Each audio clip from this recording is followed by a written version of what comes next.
Hello everyone, welcome to day number 4 of the FIDE Grand Prix 2022 in Belgrade, Serbia. And on this day we will feature the only win in all the games, courtesy of Vachier-Lagrave against Alexander Predke. Alright, all 7 other matches were drawn. And here's the Lonely Ranger. Vachier-Lagrave, and also this is the first win in Group D. All right, first win in Group D. Fred just started with E4. Lagrave again sticking to his guns. C5 or the Sicilian Najdorf.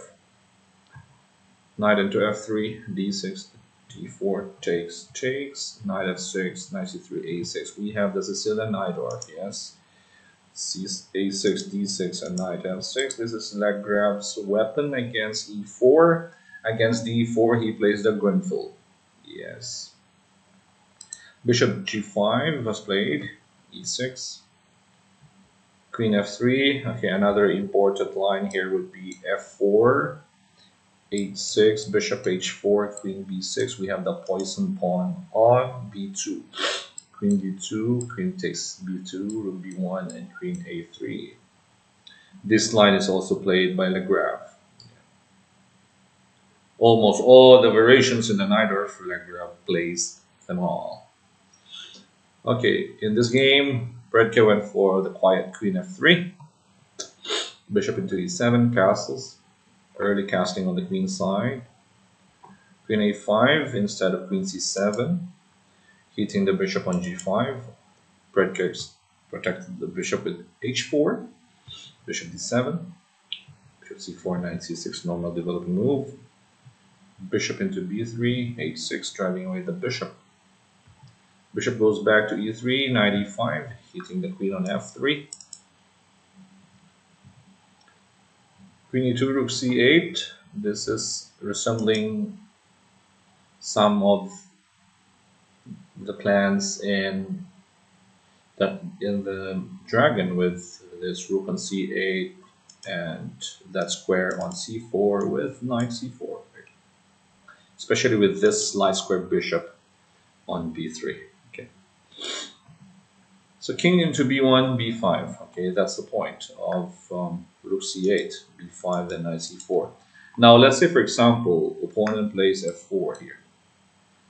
The typical Sicilian sacrifice here would be rook takes c3. If you capture on c3, knight takes e4. Let's say you capture on e5, queen a3 check. King goes to b1, knight takes c3, double attack on the queen and the king, black queens. Again, at the typical exchange sacrifice on c3. If opponent captures on e5, just d takes e5. Takes on c3, knight takes e4, strong knight e4, threatening queen a3, and knight c3. So king b1 was played. If let's say you take c3 this time, there's bishop d2. Compared it to earlier. Okay, let's compare it to earlier with f4. You go bishop d2, there's knight d3 check. Okay, king b1, and then knight takes f4, right? Hitting the queen on e2. If you play bishop takes f4, and then I will just go back with c5. So the big difference with king b1 now, if you play rook takes c3, bishop d2, no more knight d3 check. That's a slight difference. All right, let's go through the game. So king b1, b5, threatening knight c4, f4, knight eg4, e5, d takes e5, takes. Lagrave is not afraid. Pawn is a pawn. No danger. Takes it. Bishop takes h6. This rook takes. Queen takes e5. Queen c7. Two bishops. King is safe. Structure for white is not that good. So queen e2 back. Queen f4. Rook h3. Rook c5.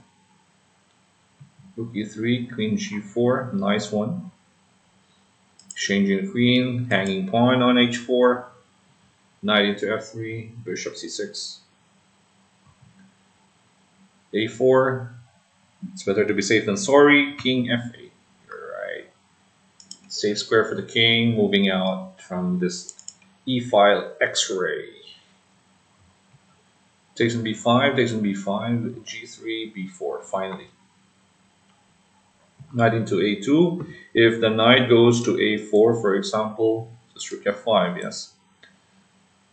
Forcing the exchange of the queen. Takes on 2, rook takes e2, and now we have bishop f3. Takes and takes. These 2 pawns are targets, bishop and knight out of the game. Knight e4 is coming up if you play rook to g2. Okay, so knight a2, rook into f5 still. Attacking f3, ganging up on the f3 knight, bishop, rook, and queenie. Knight e4, black was hoping for the exchange as early as about 4 moves before this, yes. Rook takes e2, bishop f3, same plan. Rook takes e6, what's this? Bishop takes d1, rook takes e7, bishop takes e2. Probably white missed this bishop takes e2, intermediate check by Lagrave. Lagrave is so sharp. He is so aware of what's happening. King takes, rook c5 check, right? If let's say you capture with the bishop, there is rook f1 check before taking. Because you cannot take the rook straight away. Yes, you cannot take the rook straight away on the e7. There's a double attack on f5 and then h6. So nice intermediate check. If you capture with the knight, then you capture the rook, because the knight is away from the d4 square. So rook c5 check, right? Keeps an eye on f5. Takes. Double exchange. 2 rooks against 2 knights. OMG. The rest is just a matter of technique here. Knight e7. King f8, safe king. Okay, rook to g6. 2 rooks are just too powerful. Too powerful than 2 knights, yeah.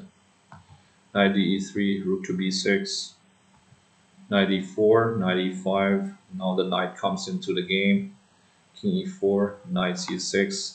Removing the defender on d4 to the bishop on b3. Bishop d5, knight into e7. Okay, rook to g6. b4, rook to c3. Rook takes g3, hitting e3. This is hitting c4. Knight dc2, and now rook g4 check. Last move, nice one. And white resign.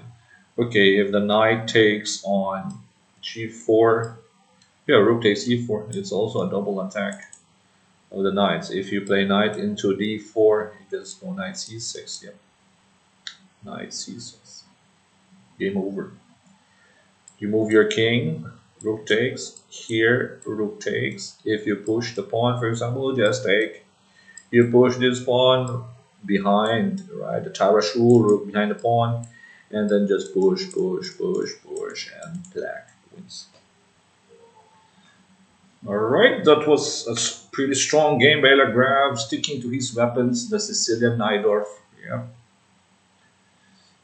That's his pet line against e4. And now he leads Group D with 2.5. Behind him, Yu Yang-yi and Shakhriyar Mamijarov with 2 points. All draws, yes.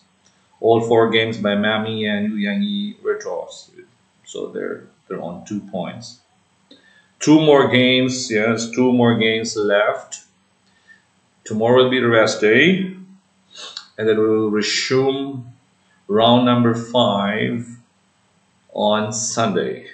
All right, I will see you guys on Sunday.